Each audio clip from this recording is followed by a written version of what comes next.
Tubers and Trolls, Chris here with telesplashgaming, and Mortal Kombat 11 is on the horizon.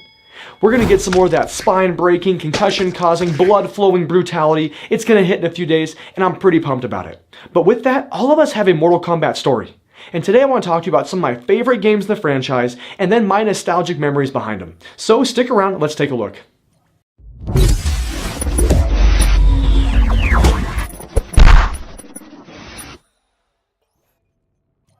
So Mortal Kombat 1 is obviously the beginning of the story, and it started out with a couple of guys, Ed Boon, John Tobias. They released this arcade in 1992, and it was published by Midway, and it was by Acclaim for the home consoles. And when Mortal Kombat hit, it was insane. Like, I was a younger kid, I was like 7 years old when it finally hit, and I remember the news talking about it. I remember my parents talking about it. It really was a huge polarizing game at the time because there was so much blood, there was brutality. There was a lot of games that had been out before, but they didn't quite have the same look as Mortal Kombat and digitized graphics with real people portraying this violence.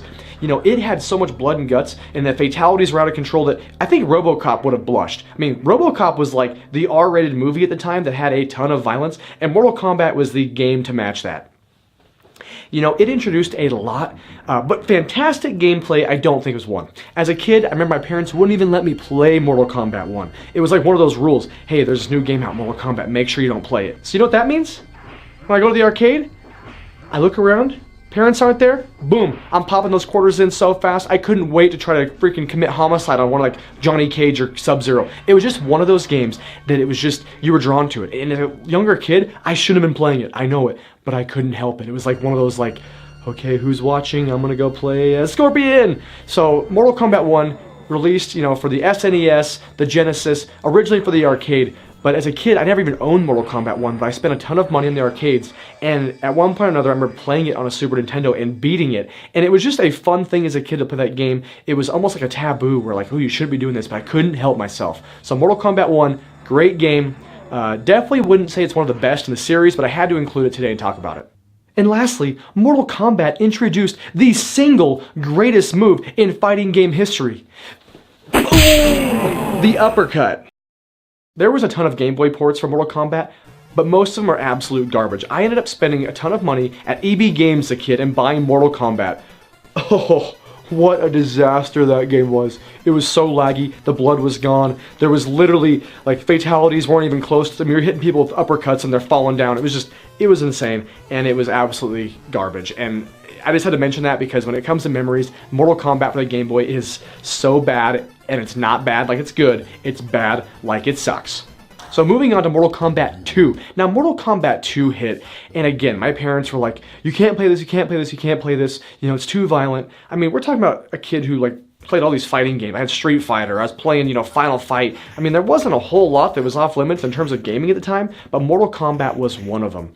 And when Mortal Kombat 2 hit, it took everything that was great about Mortal Kombat 1 and made it better.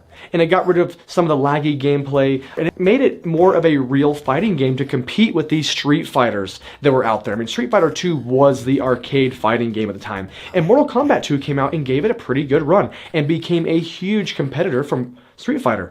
And the fun about Mortal Kombat 2 that I absolutely loved was the additional people in the roster. You got to finally play as Shang Tsung, which I thought was just awesome, and I love that my neighbors got this. Felicia and Buddy, so my best friends growing up, they got this, and so I would go across the street and I would play it on their Super Nintendo. I never owned it, but we spent so much time playing it, and Mortal Kombat introduced one of the coolest and most badass villains of all time in Shao Kahn. He is still one of my favorite villains, and he's so menacing, and it was just one of those fights where I was just pulling my hair out as a kid because it was so tough as you got to him. Now, we always hear about these fatalities in Mortal Kombat, and of course Mortal Kombat 1 introduced them, but Mortal Kombat 2 really took them to the next level with friendships and babalities and fatalities, and all the fatalities from 1 that you thought were crazy ended up becoming tenfold in Mortal Kombat 2. With the additional characters, we had more unique fatalities, better graphics, more blood. If you had a Super Nintendo, you had to put a code in for that. But Mortal Kombat 2 was just a fun gameplay experience that I remember very, very nostalgically as a kid, as going to my friend's house, playing this game, and just getting the crap kicked out of me by Shao Kahn. But I'll never forget the day I finally beat him. It was awesome. It was like celebration, and I played as the best character in the game, and that's my boy Scorpion. We're moving right along to Mortal Kombat 3. Now, when it comes to Mortal Kombat 3, Ultimate Mortal Kombat 3, I think, is the best version. The original Mortal Kombat 3 left out my boy Scorpion. Are you kidding me? How do you leave out the best character in the franchise? Well, Ultimate Mortal Kombat 3 rectified that by bringing in Scorpion. So it's kind of like if it was DLC now, but obviously back then they didn't have it, so you just had to buy a new game or play the newest arcade. And for me, this was being played as an arcade. I didn't own this. I never even owned it for my Nintendo 64. As you can see, as a kid, I didn't get a chance to play Mortal Kombat much unless it was somewhere else. But I pumped a lot of quarters into this one, and my nostalgia behind this is mainly based out of just playing at the arcade and getting to see the best, bloodiest, most outright brutal version of Mortal Kombat that I'd seen.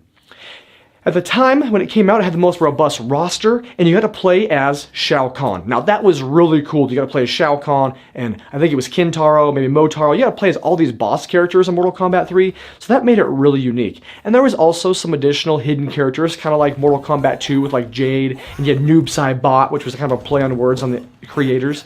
You know, they always had hidden characters in these games, and this one did as well.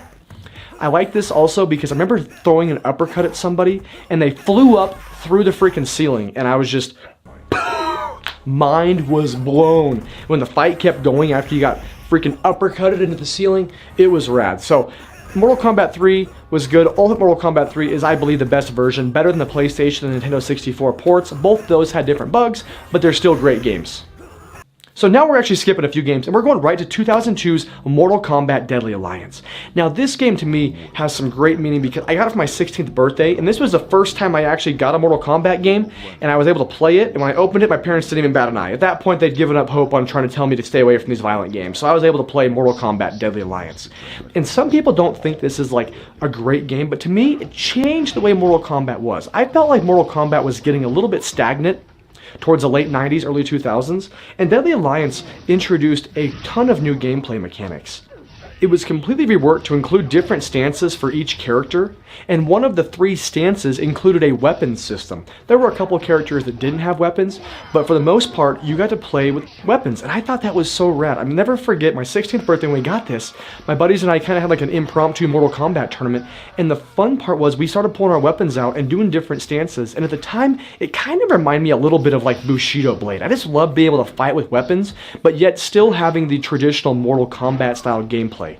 It was on a, 3D kind of plane, so it was really fun that we were able to see Mortal Kombat with good graphics being on a PlayStation 2. It wasn't the digitized sprites anymore, but it actually had decent enough graphics that it looked really good, and the fatalities were so brutal. And the other thing this game introduced was it introduced the Conquest Mode, which made the story a lot more entertaining. So instead of just playing the game so you can just see blood and guts all the time, it actually gave you a reason to progress through the game, and it had tons of unlockables through this really cool graveyard, if I remember right. And you use your points to unlock stuff, you had to progress the story, each character kind of had a pretty cool, unique ending. And so this was when I really was like, okay, Mortal Kombat has taken a step definitely in the right direction from some of the previous games that got pretty boring. So if you haven't played Deadly Alliance, it's kind of one of those hidden gems the Mortal Kombat franchise that I really enjoyed, and I felt like it really pushed the series forward.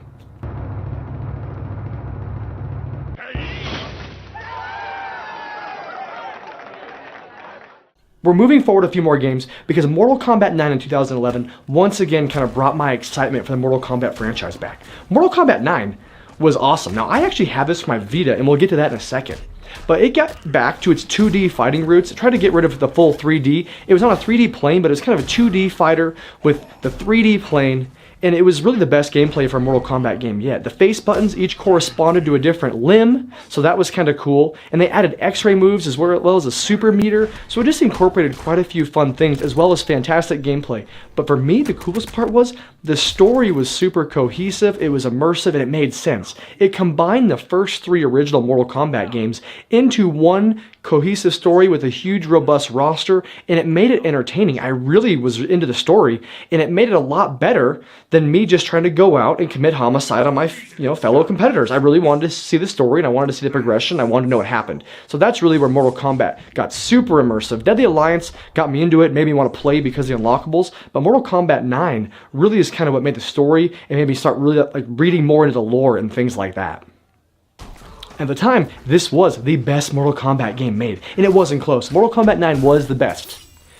And I had this game for my Vita. My PlayStation Vita played this game fantastically. It didn't look quite as good as its console brothers and sisters, but man, it played great, and on the go, it was so fun to play Mortal Kombat. So I played most of my Mortal Kombat 9 on the go, on my Vita. And I thought that was really cool that it looked that good, and it had such amazing, graphics, and the fatalities were fantastic. Everything about the Vita port was really good. It wasn't missing a whole lot, and it actually had a few extras that their consoles didn't have. So if you didn't have this for the Vita and you're still looking for some Vita games, this is a great one to pick up for that.